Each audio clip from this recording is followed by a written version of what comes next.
This is the Success Through Community podcast. Okay. Oh, sorry. I got distracted by a notification. It was an old one, but it was from Pinterest and it said something about dogs. So, Oh, of and course, didn't we just have that conversation? we did. I can't help it if I see something about dogs and I'm like, what? Shiny. Shiny dogs, what, Doug? Anyways, hi. It is technically Hi. December now, I think. It Almost. is. No, not yet. I mean, not What? officially for us right this moment, but Oh, when you're hearing this, guys, it is. It is officially yeah. December. And that makes this the final episode of the season and the final episode of the year. And, yeah, 2025. it just went fast, right? It really did. It doesn't feel like that at the beginning of the year. You're like, wow, it's still No. January. But Well, January is the longest month. January Yeah. lasts for like a year. And then it the rest of the year just speeds by. gone. Totally. Yeah, I can't believe that. I cannot. Yeah. Yeah. Well, you know what's funny is that, when was it? Last night. So we have a Roku TV and, we like to change out the screensaver with the season because why Aw, not? I like that. Yeah. And so we were changing it out and going to the winter one. And I was like, wait a minute, didn't we just have that one on? And he was like, no, that was last year. I was like, oh my gosh, I literally feel like it was just there. You know what I mean? Yeah. Yeah. Like, but it's not no, winter it just- yet. So No, keep the but I fall mean, one on. I know, but the fall one's kind of cowboyish and it kept doing this like cowboy vibe. I don't know, whatever. It is fine. It was fine. But it was just weird though to see to like see that and feel like, no, that was just we Mhm. just had that. But Yep. no, because we change it out with each season. So it was very Yep.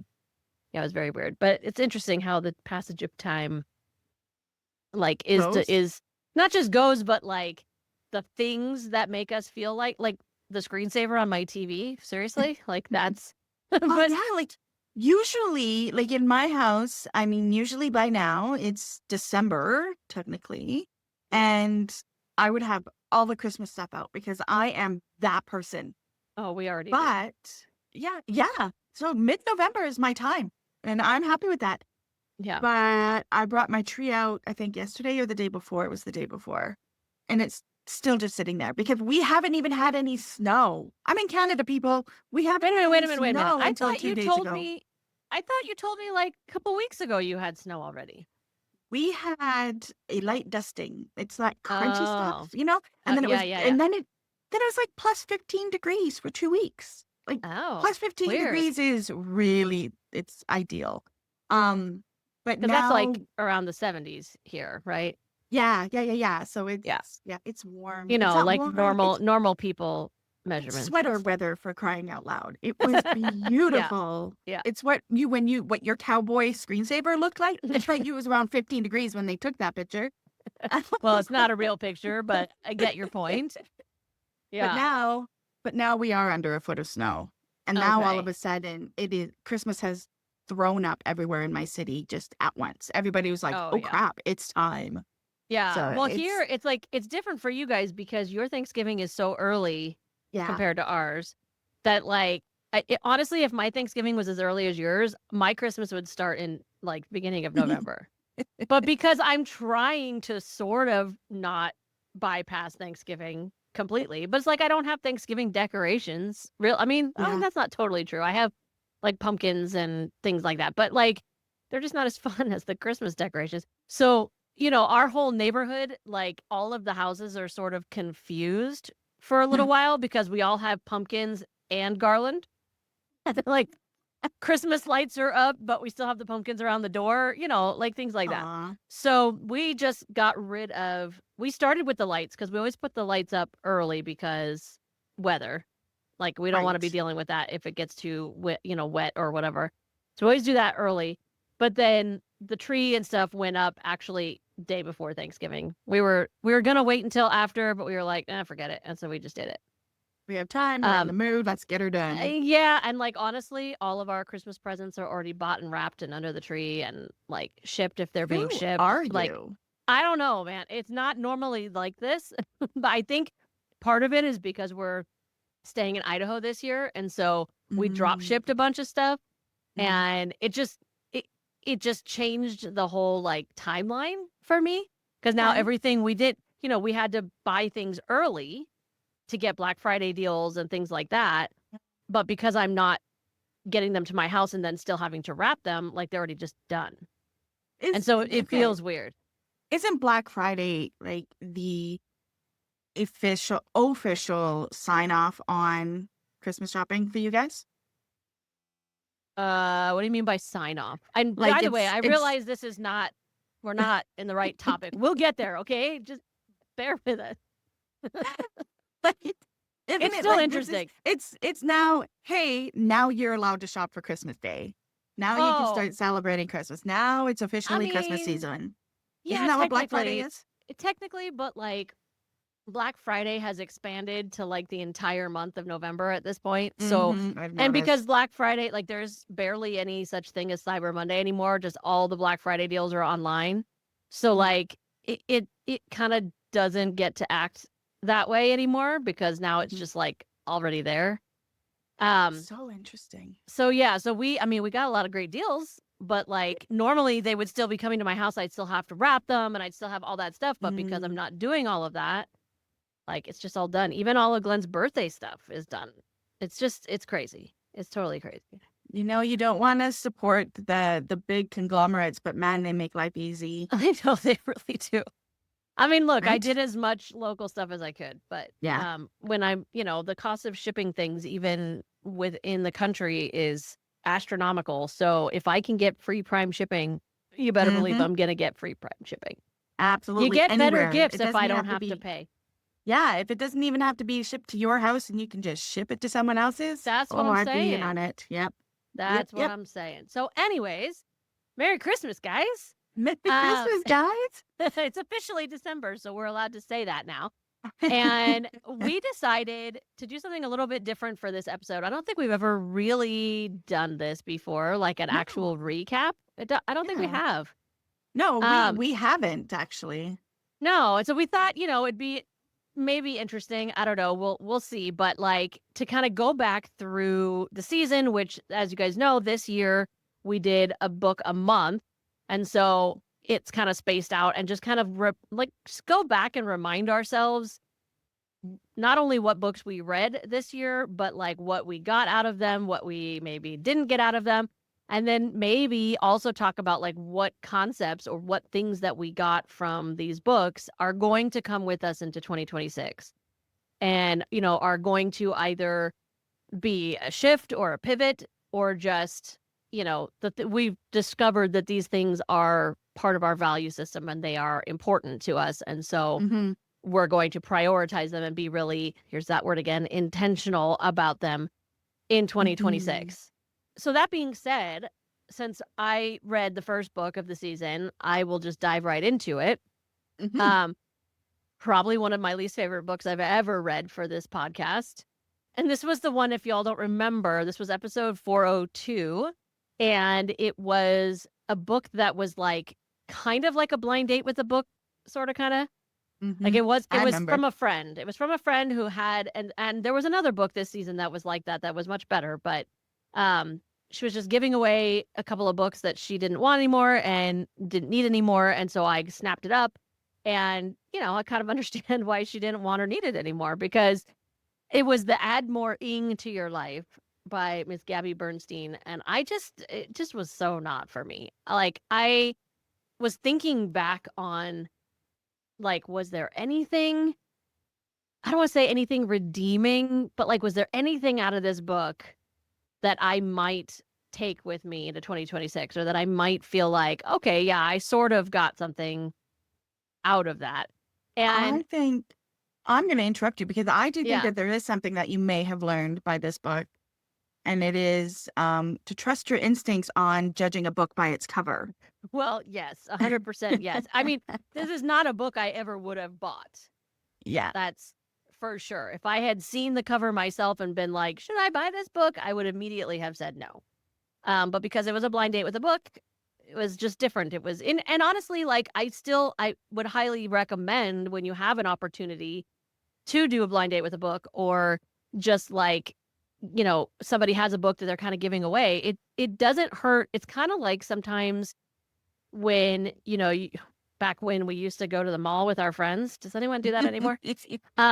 When somebody would say like, "Oh, you have to try this on," and you're like, "There is no flipping way I would ever wear that." And then you try it on and you're like, "Oh crap, I love this." Like some of my favorite outfits happened that way. So sometimes it's really, really good to try something that we totally don't think would be our cup of tea at all. But sometimes we know ourselves better than we think we do. And Mhm. we just need to trust our judgment. But I will say, I'm looking at like the notes that I had taken back when I was reading this book. And I think the main thing that I will take from this is it's not always the message, but it's almost always the messenger. So, Mm. like, a lot of what she said in this book, because I had already read, um, like High Five Habit by Mel Robbins and, High Performance Habits by Brennan Burchard and like just all those books, like a lot of what Gabby was talking about was the same concepts. And, to be fair, like that's not a knock on her because they're all talking about the same the same Yeah. concepts, but they're presenting it in their unique way and in their unique voice. And there are going to be voices that we resonate with more than others. And so, yes, there was a lot of valuable and viable stuff, psychology especially, in her book. It just was presented in a way that made me want to gag myself with a spoon. So, so it didn't matter that it was good content because I couldn't Yeah. get past the voice coming from it, you know? That makes sense. It's yeah, yeah, yeah, yeah. And then those kind of things where, like you're saying, everybody's talking about the same thing and they're all have the same kind of concept. It is the messenger in this case. So the Yeah. messenger just didn't align with you, and there was no vibe, and that's okay. So Yeah, don't but I beat also yourself think up. no, and I also think it's a good reminder for us as content creators and as business owners because first off, we don't need to feel like we are coming up with this completely never heard of original concept because if we put no, I mean just number 1, if we put that kind of pressure on ourselves, like we're never going to put anything out there ever That's true. because we are a combination of the things that we've learned from other people. Okay. So if you're taking all of those things and repositioning them, that's totally fine. The only time that, and I mean, honestly, I would even still like, I don't want to say cite because you don't need to cite them unless you're literally quoting them. But Hmm. like, if you're, I would say, like, I think this is my philosophy because of James Clear and Mel Robbins and blah, blah, blah. Like, I don't need to talk about exactly where I got it from, but like, these are the people that have influenced me. Right. So I Right. think remembering that to start with, I think is huge. But also, this is a reminder to me that our unique voice is important and trying to sound like someone else or reach the wrong audience or whatever it might be, trying to reach everyone, we've talked about that multiple times, is not effective because you will find your people. There are the people who totally resonate with the way Gabby talks, the way she Hmm. writes, and they're going to get so much out of this book because there's a lot of great content in there. But same thing for Mel Robbins, same thing for Brendan, right? So by being yourself and speaking in your voice, the right people are going to resonate with it and they're going to get the message from you because you're the person that they're meant to get it from, right? And I think that is another thing that I learned from this book, which is not what she was trying to teach, but it is what I got from the book 100%. And it's a great reminder. It's a great reminder that like we don't need to put that level of pressure on ourselves to either be completely original or to try to speak in a way that multiple people will resonate with. Just talk to that one person, right? Absolutely. Absolutely. So, um, that's such a great segue into one of my books, and I guess Mm. we're not gonna go in order We don't because, need to. Yeah. what you're just talking about just made me think of our last episode, 410, which was, "Don't Ask Me to Be Loud: The Introvert Girl's Guide, The Introverted Girl's Guide to Online Business. And that one was by Nicole Kepik, right? And so Mhm. that one for me, and you had just said, speak in your own voice, be yourself, that kind of thing. That's basically what that entire book was. That was the message. And it Right. was basically, it's not about the volume. It's not about what you're saying. It doesn't matter what it sounds like. It's how you're putting it out there is what's important, because as long as you're putting it out there in your own truth and who you are, you will find your audience. You will find those who resonate. And not everyone's going to resonate with Gabby, but just like not everybody likes Mel, right? And it's just I know. one of those things where it's nice to have, even though that's not what Gabby was talking about, but that is what Nicole's talking about. So and that's one of those things where you dive into being yourself. And I think that was, overarching this entire season for me was a big permission slip to embrace who I am and be Mm. who I am. And no, just there I want to swear right now. It's because I have no more F's to give. And even though I actually have a little collection jar of beautifully created little Fs. Um, I hoard them because they're beautiful. I don't want to give them away, but I've got none to give. So I think that for me, the whole season overarching was Mhm. that. But the biggest one about, don't ask me to be loud was really the big one about confidence, and who you are is who matters, because whatever you're saying, your audience is out there because they're listening to how you're saying it. I know it's kind Right. of contradictory, but yeah, No, how is that that just led me there. contradictory? Well, because we're saying, it's not the messenger, it's not the message. Like there's so much conflicting information to the point where you say, Right, it's don't shoot the totally the messenger. They're messenger. just giving the messenger, but here it is the messenger. And And oh, yeah, it's absolutely.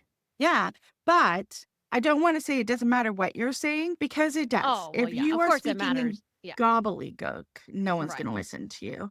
But Right. even if you are preaching gobbledygook and garbage, as long as you're doing it authentically, people who believe into that and love that are going to follow you. Like, look at the flat earthers, for crying out loud. Sorry, people. But it's true. If you say your message with authenticity and all that passion, it doesn't matter what the message is. Your people will find you.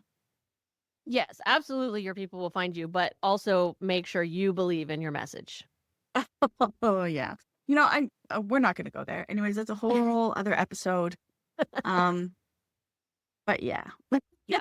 Yeah, But I yeah, mean, yeah. it's important, right? That like maybe it's gobbledygook to some people, but if you believe Yeah. and that's your philosophy or your whatever, then yeah, your people will find you. And Yeah. being your unique self, as we all are, is the best way. And we hear that a million times, like Yeah. all the time. We're told it's not that people are buying what you're selling, they're buying into you and all of that. Mhm. And honestly, like I have heard that for so long. Like I think back to when I was doing like direct sales, network marketing, whatever term you want to Mhm. use for it, but only the nice ones. Um it it was very much like drilled into us, like find your niche, because like literally thousands of people are selling the exact same thing Yeah. in this scenario. So why should they buy it from you instead of buying it from, Sally Mae down the street? Well, the thing is that never really got through to me. Like it Mm. did, I understood the concept of it, but I think, partly because just that whole business model just ultimately wasn't for me. So that's one side of it, and I'm certain that that colored my perception of all of it a little bit. But I feel like in the last few years, especially like doing this podcast and reading different books, and I'm going to segue. I love how we're Mm. segueing so We're nicely here. doing we're doing Um, good. but like I'm going to segue, and I'm actually going to cover two of my books because I did this season. I don't remember if I like called that out specifically, but I feel like I did. So episode 404 and episode 407. So 404 was Million Dollar Weekend by Noah Kagan, which I listened to. Actually, I listened to both of these. 407 was Will It Fly by Pat Flynn. Mhm. And essentially, they're telling the same thing, right? They're both telling you that you need to test your ideas, right? Don't just, like, I can't even tell you how many times I've done it, and I know you've done it, and I'm sure everybody listening that is a business owner has done it at least once. But this idea of we get, super excited about something that we want to offer, and we go ahead and build the entire thing, but we haven't bothered to validate our idea one iota. Mhm. And then we're like so confused when nobody wants to buy it. And it's like, I put in all this work and I've been doing all this stuff. And it's like, but why? Why did we do all of that work when we hadn't bothered to see if anybody actually wanted this thing? Yeah. And, both Noah and Pat were saying the same kind of concepts, but there was something about, I mean, I liked $1 Million Weekend. I liked it a lot better than I expected to, if you remember, I because do, I remember.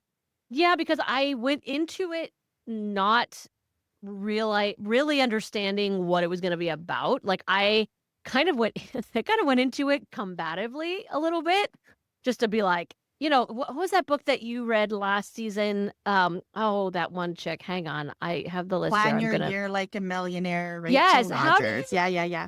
how did you know? Well, But because it all swings back, right? Like, it it all does. circles back. That's But, yeah. like, I thought he was gonna be kind of similar in the concept here. I thought it was gonna be kind of like, well, honestly, I thought he was gonna try to teach you how to make $1 million in a weekend, which I thought, well, that's completely bogus. Like, I would love to see what he's gonna say because, like, explaining that or, like, not explaining that, but, like, trying to make it sound like you could teach other people how to do that. I mean, you're either a really good snake oil salesman or you're full of it, like, completely full of it. Because, Listening. I mean, there's, yeah, at a certain point in your life, you could potentially have $1 Million Weekend, but not, you can't just say, oh, follow these steps and you'll have Yeah. $1 million. Like, no. But his point, and, maybe it was a good title, maybe not, but his point is that if you take a weekend, you take that 48 hours and you test your idea and you actually he took it so far as to have people buy it up front, which I personally still think that might be going a little bit too far for me. Like I don't know if I need that level of pressure of like selling something before I've even really tried to make it. Um I don't like that. But I understand what his point is, and he did that with multiple items that he was selling that were not like things that were already his niche. Like if you remember his class, his students gave him the test of or the challenge of selling, what was it? Jerky, I want to say. Like he had Sounds to sell familiar. like jerky subscriptions or whatever, and like he'd never done that. He was like the AppSumo guy. Like that's totally Right. different than selling jerky. But it wasn't that he had to make the jerky. He had to figure out how to source the jerky, figure out how much all of that should cost, do all that, research so that he would know how to price it correctly. Like all the things that he was doing were very similar to what Pat was talking about in Will It Fly, where, his example was about the fly fisherman, right? Mhm. But Yep. like he's talking about like doing that homework, doing that research and actually knowing, what the value of what you're offering, which I think is a lot harder for those of us that are service led or that create content or courses or things like that, because it's a lot easier when you're buying something wholesale and then you can figure out what's a reasonable margin because somebody else has already kind of told you what the value is, right? Yeah. And when it's something you're creating completely from scratch, then we have a tendency to undervalue completely ourselves. Mhm. Mhm. Um, and this is something actually, and I can't remember if I have mentioned this on the podcast or not, but this is something that I learned so much this year in practicality. So, over the years, I have been told a bunch of times, and I'm sure you have too, that, it's you have to give value at first, right? It's all Yes. about providing value and discovery calls, and we've done other books Mm, on sales and all this kind of stuff, and mhm. no matter how much I might like a new mindset or whatever on sales, it's still sales and I still don't like it. Like it's still doesn't feel good to me.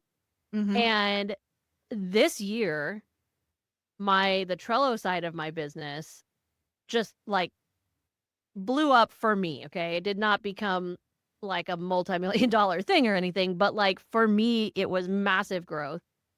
And what I find so interesting about it is that this is the first time where I don't feel like, let me put it that way, because I actually am doing it, but I don't feel like I'm selling at all. Mhm. Which is And amazing. It's which because is totally you amazing. yeah. Yep.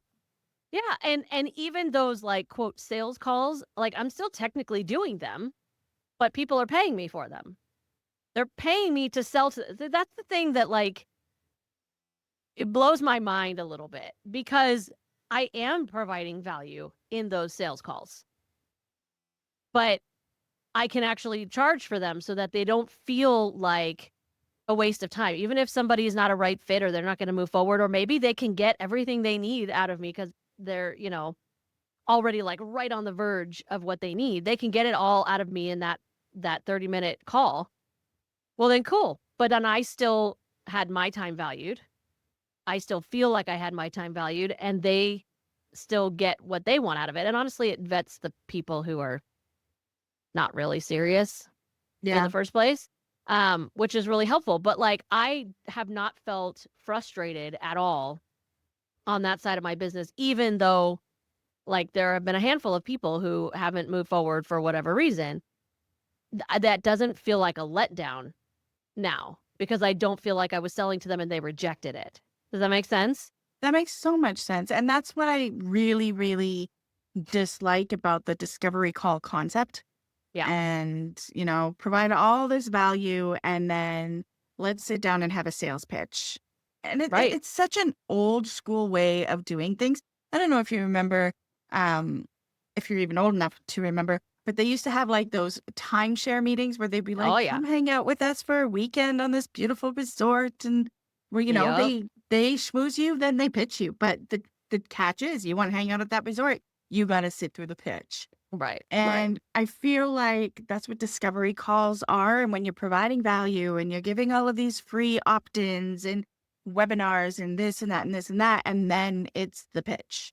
Yeah. And, it's just, It's like it's coming, but that yeah, doesn't make it any less annoying. If that makes absolutely. You know sense? what you're Like getting into. you do, Yeah, you but know you what you're still don't getting want into. to. It's just like all the webinars and stuff that Yeah, people still do. I mean, because don't get me wrong, you still got Donald Miller and Amy Porterfield, and I'm sure Jenna yeah, Kutcher, and they're all still doing webinars. they are. Even They are. Pat And they're probably probably the is. same ones from Yeah, 2015. probably. With a bit of a tweak on a couple of things. Like, I wouldn't doubt it. Yeah. But if it Yeah. works for you, great. But if it doesn't because it feels icky, then you're not going to get any sales because you're Right. forcing it. And just like you with Trello and it all of a sudden exploding, it's because you were just following your organic path into what was working for you, Yeah. which brings me to one of my books. Oh, nice segue. We did Very that, did nice.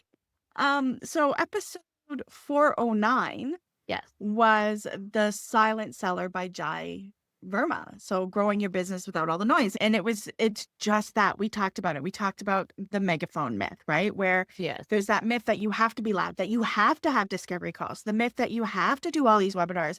And if you don't do all of that, your business is not going to be successful. The myth that you have to provide all of this value in order for people to perceive that you know what you're talking about in order to just even get that sales call.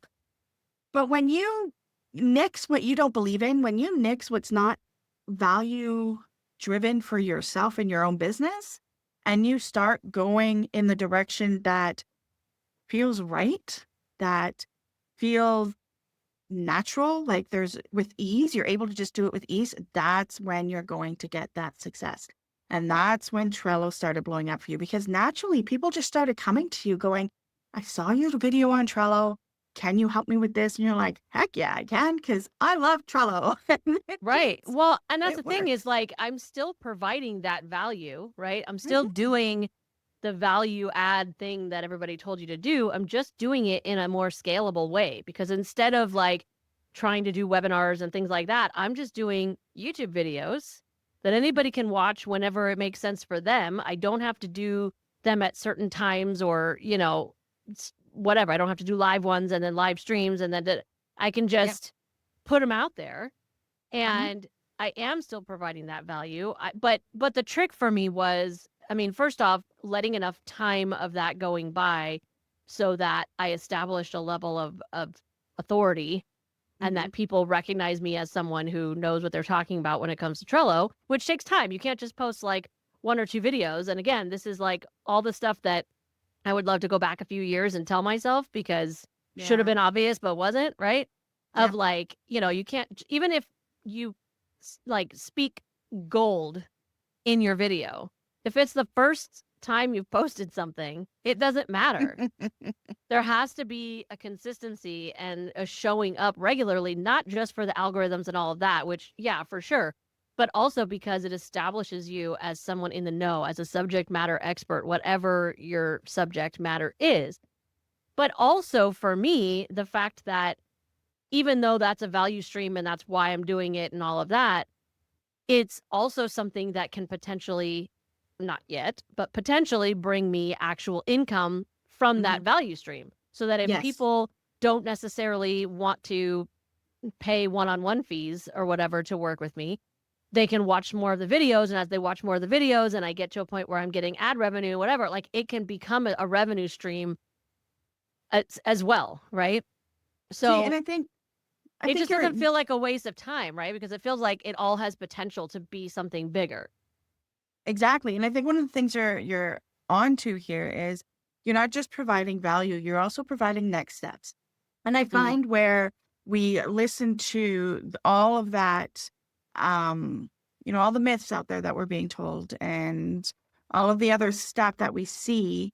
And when it doesn't align with you, it's usually when I personally have found that you get this webinar or a blog post or whatever it is that's going to teach you how to do something. And, but it just gives you, such a skeletal way of accomplishing that end goal and says, but if you really want to know how to do it, buy my course. If you right. really want to know how to do it, let's book a discovery call. And I think when you're providing those next steps as the value, that gets seen and respected in the way the world is going today. I Right. mean, yes, there has to be a paywall for a lot of the things. When it is your business, the point of a business is to, Have a sell paywall. things and Yeah, have a right. paywall, but Right. you can still provide really good value, without that paywall and still and I think that's where that trust comes in, and that's where your value-driven business comes in.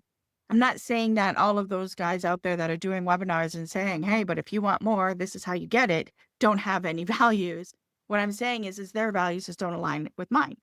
And that's okay, and that's why you won't see me doing stuff like that. That's why books like The Silent Seller worked for me because it was telling you how to, get out there and get over that icky feeling of selling and get over that icky feeling by just being yourself. That seems to be a theme for Yeah. this year. The theme is just authenticity, I guess. It's a buzzword and it's an overused word, but it's gotta be part of the core of who you are in order to succeed. And I Yeah. think that, that's what we're kind of witnessing as we go.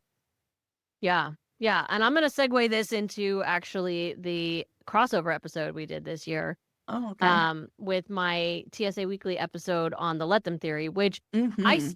I'm going to be real honest, I still have not finished reading that book. And I don't know how that's possible because I have it in multiple formats, but I just I do haven't gotten back to it yet. know Um, exactly why, yeah. Because I haven't either, and I haven't yeah. because when she gets into the relationship aspect of Let Them, Yes, she I lost me lost there because interest. Yeah, yes, I was that done. is exactly why. But Yeah. I want to jump past that and Mhm. like see because I'm sure there's more after that. And but yeah, that is 100% where Yeah, she lost yeah, me too. yeah.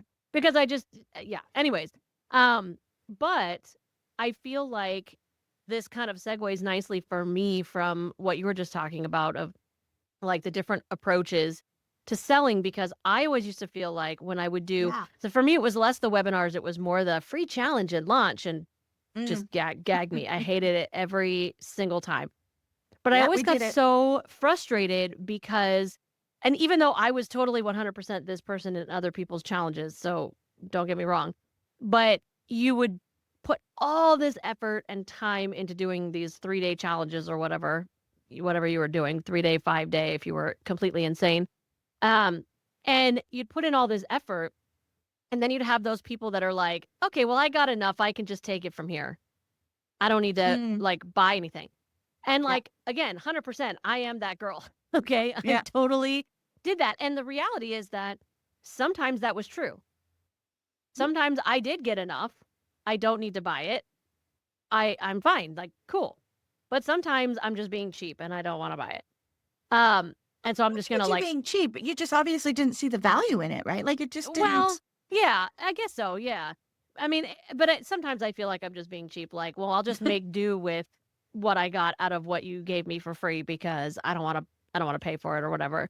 Um, but I think this is where it kinda comes into the let them theory for me. Obviously, there's a lot of places where the let them theory fits in into my life and into my Mm-hmm. psychology. Mm-hmm. And I'm going to finish it, and I'm gonna do another episode of it on my podcast. But um, I feel like in this kind of context, it helps for me not to be spending all of that energy. Because I mean, the challenge launch thing specifically, exhausting. Okay, Yeah. like, completely exhausting. It's why you don't see me doing any kind of Black Friday deal because I just I cannot. It's too much energy to put out for, like, a short burst of time. Mm-hmm. And then you're even more frustrated when people don't take you up on things, right? And so, number 1, the value that I'm offering in lieu of the free challenge, I'm getting compensated for my time, so I don't feel taken advantage of, even though, like, in the free challenge, I'm taking advantage of myself. I'm the one putting it out there for free. I'm well aware of that. But, like, that's how it would feel sometimes. If, like, you'd have, like, 10, 15 people in your challenge and then maybe one person would sign up and you're like, "Seriously?" Like, Yeah. I what get it. you know what I mean? But it's Yeah. if they want to think that they have enough from what they got from your challenge, and even if you disagree, like, you saw within that challenge time frame that, like, they need the guidance or they need the accountability or they need the whatever, just let them think that they got enough.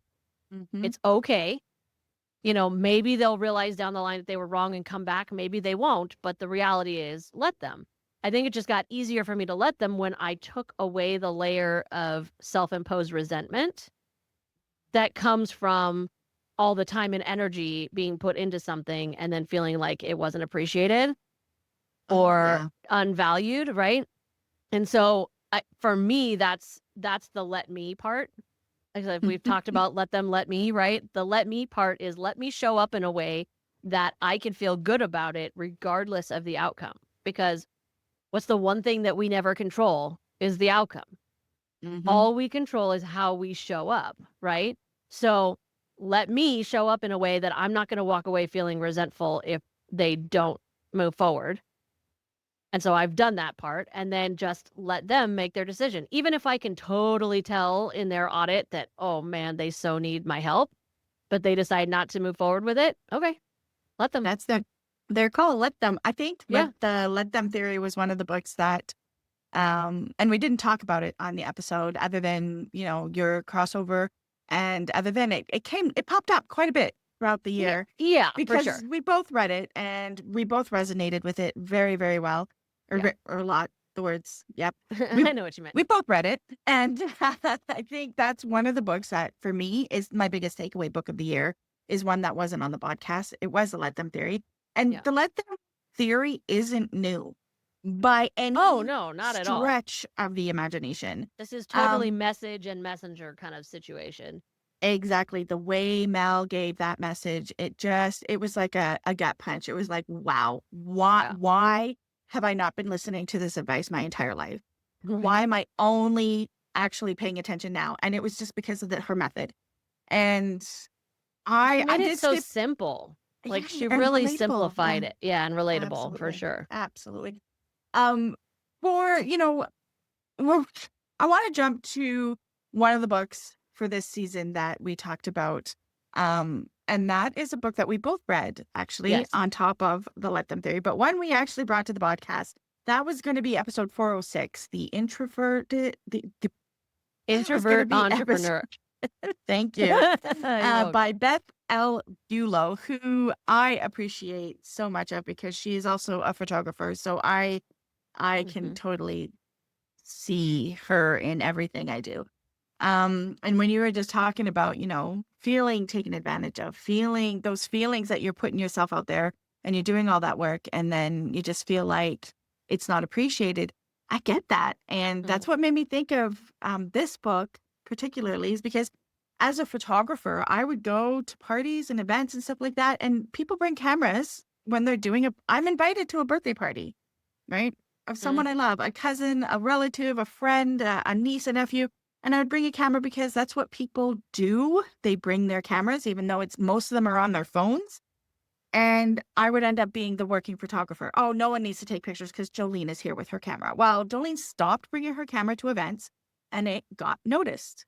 I Yeah. mean, I would show up and they'd be like, oh, where's your camera? I'm like, was I not invited? If I was supposed to be working, I would have invoiced you. I Yes, thought I you'd be was paying me. invited as, Yeah. Auntie Joe. And so that shift was made. Yeah. And so I completely get that when you're talking about all of those challenges and putting yourself out there. And yeah, you just have to let them be disappointed if you didn't bring your camera because that's not what they asked you to come for. That you have to let them make the decision that they can figure this out on their own. And when they can't, you're already bookmarked because you've already taught them enough, they will come back. And that's just kind of how it usually works, right? Right. But with the book, The Introvert Entrepreneur, that was another big one. That was a big takeaway for me this year because whether or not you consider yourself an introvert, I thought that this book should be read by everybody. And it was my favorite book because I absolutely loved talking about a book that you read it to. And I love Mhm. not talking at you, but talking with you about the book. When that was a big shift for us, which was kind of amazing. Yes. And And it is much like, kind of leading into plans for next year because I uh, uh, liked that a lot too. It was yeah, nice to feel like we were able to have more of a conversation and less mhm. of like an interviewing you about a book you read. Exactly. And Yeah. that's kind of why that would be my favorite book. It was also a lot of the takeaways that I'm going to be taking with me into 2026 are going to come from that one and All In by Arlene Dickinson. I think that was episode 402 or 3, one of the Mhm. earlier episodes. 3, I But think. Yeah. 3, yeah, those are the two that I'm going to be taking 100% with me into 2026, so to speak, Yeah. because it comes down to with Arlene, with All In and Arlene Dickinson, it was you can't segregate yourself, and I can't. I am my business, therefore my business is me, and it's going to reflect that. You're going to see it in my values, in my writing, in my everything I do, my teaching, my coaching, my courses. It's all encompassing as to who I am. And with the interview for entrepreneur, it was a lot of you know, don't fake it till you make it because that's just garbage. Yeah. Build a business that feeds your soul, which is something that I'm really moving into and I'm absolutely loving it. Even when, even with shooting and being a photographer, like that filled my soul. I love it so much. But when I first started, I also had that separate personality where there was photographer Jolene and at home Jolene. And they were two different people because I thought I needed to be a certain way because I figured they only wanted to hire a certain type of photographer. And once I let all of that go and I just let them hire who they wanted and stop taking it personally, everything just came into place, right? Yeah. And I love that. That's where I'm going. I think this year, a lot of the books were a lot about personal growth for me Mhm. and a lot of personal reflection, which I don't know, is it an age thing? I don't know. It was great. I don't think I so. enjoyed I a I lot of it. think I mean, I think it's such a huge part of entrepreneurship that like you don't know until you're in it that Yeah. like probably the bulk of what entrepreneurs need to grow and, what they need to study is like personal development. I mean, I don't want to say that in like a self-centered kind of way, but if you don't know yourself and you don't know your values and you don't know, all that stuff, well then how can you bring that into your business? How can your Mhm. business be unique and feel authentic and be relatable to the right audience if you don't know those things about yourself? Absolutely. Yeah. And so I think that's so much more of what's important than people realize until they're in the middle of it, and then they're like, "Oh yeah, this is all super duper important that I know all of this." And like once upon a time, Mhm. it was like massively there were lots of stigmas, I guess, around the concept of self-improvement books. And I love how just Mhm. reframing it from self-improvement to personal development, it just changed everything. It just tells you how much branding can make a big, big difference. Absolutely. And your message totally matters because self-improvement sounds like there's something wrong with you. Like, "Oh, I'm Yeah. broken." And, PS, we are all broken in some way, but we don't wanna think of it like that. So, we don't wanna hear improvement. We wanna hear growth and development, and I'm just going to, make myself even better than I already am, not like, "Oh, something's wrong and I need to fix it." And improvement always Absolutely. sounds that way.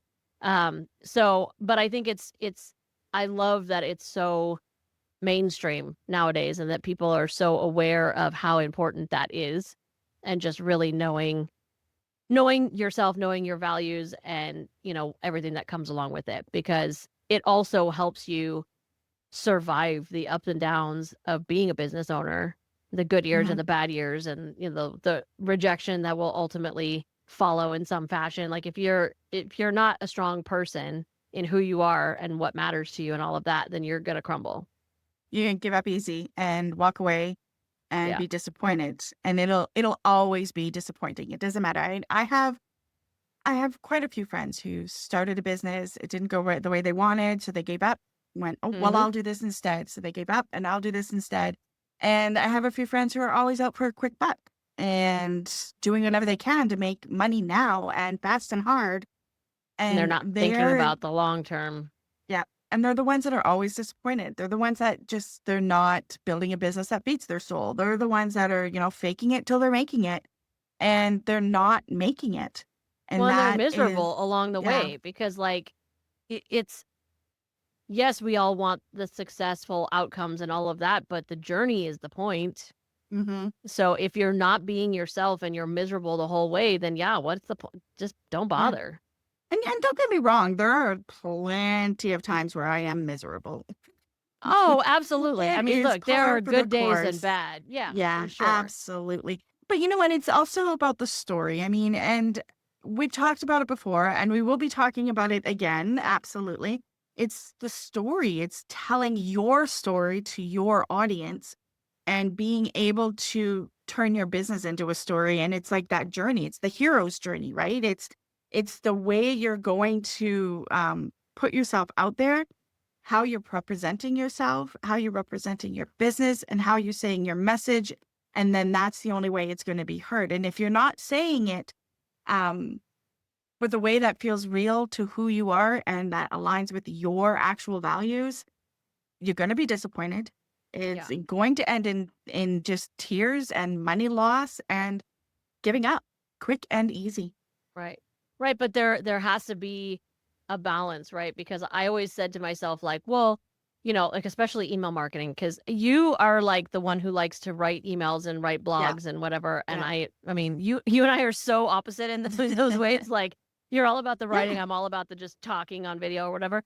But the reality is that I always said, well, I'm writing in my voice. So it's Right. okay if it's, sounds like my journal or like I'm talking to a friend because like Mm, that's what I want it to sound like. Yes, but or yes and if we're going to go down go that road. there. Yep. Um the reality is that it still has to be coherent and engaging. And I Yes. think that's something that and we're clearly segueing there, so I'm just going to dive right in. Next season, which will be Mhm. next year, we are trying something not totally new because we just talked about how we did one book together this season.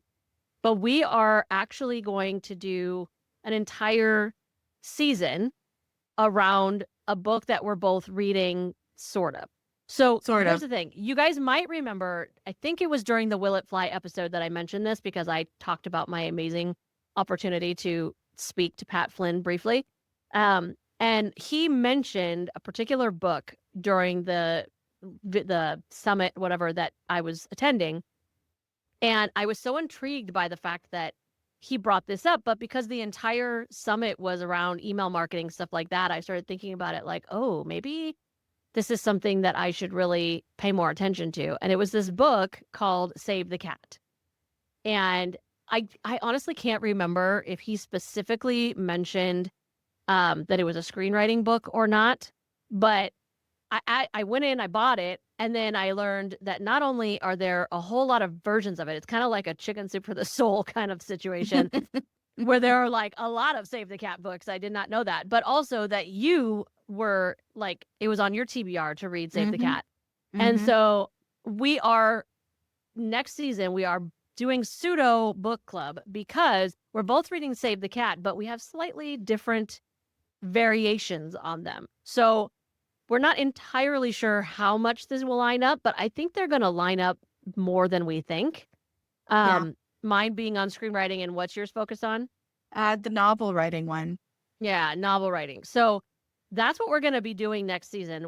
This is also a little bit of a test because we kind of think that we might want to go a little bit more in this direction because we do like having conversations about something that we're both reading as opposed to, I mean, the thing is, I did also really like the vibe of it was like I read more books than I actually read Yeah. because like your book report to me, like I would get a lot out of those, and I don't Yeah. have to read that book. But I feel like it will be an interesting change to talk about something that we're both reading that has maybe slightly different perspectives here. So that's what we're going to be doing next season. We will tell you guys more about all of that when we get into the season next year. But that's what we're going to be doing. If you want to join in, like I said, there are a lot of variations of Save the Cat. So go find the Mm-hmm. one that speaks to you because I really feel like they're going to have very similar themes just presented in different ways. So I feel like whichever one you get, you'll be able to kind of hang with the conversation. At least I'm hoping because that's what we're trying to do next year. Um, but get your own version of it. Let us know in the comments which one you're getting. But yeah, join in the conversation with us and let's see how this goes with like a little bit of a book club because we're thinking about maybe going a little bit more in that direction or maybe just like a season a year will be that way. I don't know. We're still kind of deciding. So to that end also, if there are other books that you think based on the ones that we have liked and not liked over the years that you think we would both really, really like, let us Love a know. blind date. Love a blind Yes, date. we are both totally down for blind date with a book. We we definitely will do our best not to judge it by its cover, but no promises. But yeah, give us your suggestions and join in with us. And maybe down the line, at some point, depending how all of this goes, we'll have people join in actually in the conversation, not just in the comments, but like actually join us on an On the, episode. yeah, that'd be great. Yeah, that'd be super fun. So that's what we're doing next year. Um, if we don't talk to you before then, which we probably won't, have a Merry Christmas, have a Happy New Year, and we will see you in 2026. If you guys want to connect with us on social media, Jolene, do you want to tell them how they can do that? Sure. You can follow us on Instagram at Success Through Community or join our free or paid communities over at Patreon, which is patreon.com/STC Productions. The best way that you can support the podcast is to make sure that you are subscribed wherever you're listening and leave us a review. That's the only way that new people will find and join our community.